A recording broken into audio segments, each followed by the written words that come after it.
यो बिउ हो जो मलाई give me seed I will give you trees भन्ने मेरो क्याम्पेनको लागि, मेरो जुन हरित अभियान छ त्यसको लागि मलाई चाहिँ शिव लामिछाने दाजुले चाहिँ यो बिरुवा जुन मसँगै बिरुवा लिनुभएको थियो, रुख भयो हैन, बिउ भयो र बिउ पठाइदिनु भएको छ मलाई। यसरी मेरो give me seed I will give you trees क्याम्पेनका लागि यसरी जसले बिरुवाहरू लिनु भएको छ उहाँहरूले बिउ पनि पठाइदिनुहुन्छ।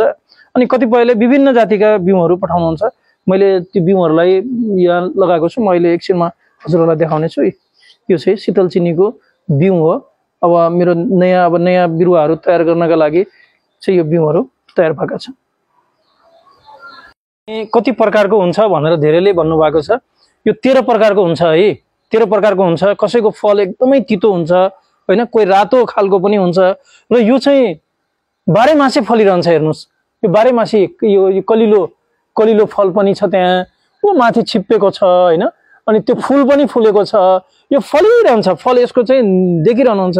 यो मलाई चाहिँ डाक्टर लेबानले चाहिँ बाहिरबाट बिउ पठाइदिनु भएको थियो हैन। यहाँबाट म डाक्टर लेबानलाई पनि सम्झिन चाहन्छु। र मोरिङ्गा फर लभको पेट्रिक चावले चाहिँ यसलाई नियमित काट्नुपर्छ भनेर आइडिया दिनुभएको थियो। यो काटेको हो, यो दशैंमा काटेको, अहिले यति ठुलो भयो, यसरी फल्यो। अब चाहिँ कोही छिप्पेको छ, कोही कलिलो छ, कोही फुलेको छ। यो हेर्दाखेरि चाहिँ यसले चाहिँ यो कस्तो राम्रो पनि देखिने हैन। र चाहिँ यो घरमा एउटा घरमा चाहिँ यो रुख अनिवार्य, यो कलिलो टिपेर खान बन्यो, छिप्पेकोलाई चाहिँ सुप बनाएर खान सकियो, पात नियमित सेवन गर्न सकियो। एउटा रुख सानो ठाउँमा भयो भने हामीलाई पर्याप्त हुन्छ। घरको पारिवारिक प्रयोगको लागि त यही रुख राम्रो हो, सबभन्दा राम्रो। यो ओडिसी 3 भेराइटीको रुख चाहिँ यसको भेराइटी हुन्छ। यो ओडिसी 3 भेराइटीको रुख चाहिँ घरको लागि चाहिँ एकदमै राम्रो। एउटा रुख लगाउनु भयो भने फल पनि खान बन्यो, पात पनि खान बन्यो, अनि फलिरहन्छ। यो बाह्रैमासे जस्तो अहिले अब शीतल चिनी बजारमा पाइँदैन, तपाईँ हामीले खोजेर पनि पाउँदैनौँ। तर मसँग त यो मजाले फलेको छ। अझ यो अब अहिले मानौ वैशाख जेठ महिना, वैशाख जेठसम्म, असार साउनसम्म खान सकियो। र अर्को बिरुवा छ, यो भर्खर फुलेको छ। हेर्नुहोस् यो भर्खर फुलेको छ हैन।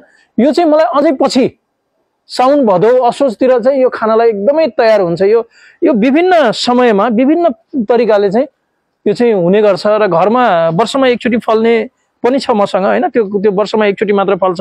तर यो चाहिँ बाह्रैमासे फलिरहन्छ। त्यसैले घरमा यो ओडिसी 3 भेराइटीको बिरुवा चाहिँ लगाउन अनिवार्य। मैले यो बिउहरू राखेको छु, तपाईहरुलाई यसकै बिरुवाहरू बाँड्ने छु। मैले कति धेरै बिरुवाहरू, यो बिउको पनि लाखौं बिरुवाहरू चाहिँ उपलब्ध गराइसकेको छु। ठाउँमा यो चाहिँ लागेको छ नेपालभरि। र अब यो अहिले पनि यो बिउहरू तयार गरेको छु, आफूले खाएको छैन। र कलिलोहरू खान्छु, छिप्पेकोहरू चाहिँ एक लट चाहिँ मैले बिउको लागि राखिदिएको छु।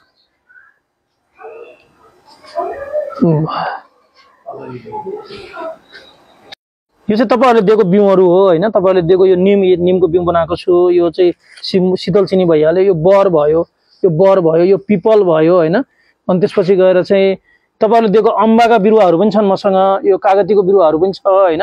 यो अर्जुन भन्ने, अर्जुनको छाल भनेर एकदमै व्यापक चलेको छ, त्यो छ।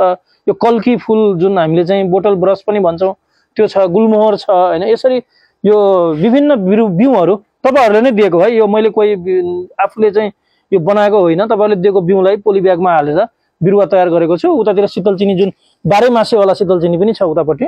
यसरी यो बिरुवाहरू यो तपाईहरुकै उपहारका लागि मैले चाहिँ यो लगभग हजारौं बिरुवाहरू छ यहाँ। एक घर एक बिरुवा अनिवार्य हुनुपर्छ भन्ने मेरो अभियान हो। त्यसको लागि चाहिँ बिरुवाहरू तयार गरेको छु। बिरुवाहरू लिन सक्नुहुन्छ। पैसा पर्छ? नै, निशुल्क, पैसा पर्दैन। यो अभियानमै हो, फ्रीमा पैसा लिँदैन।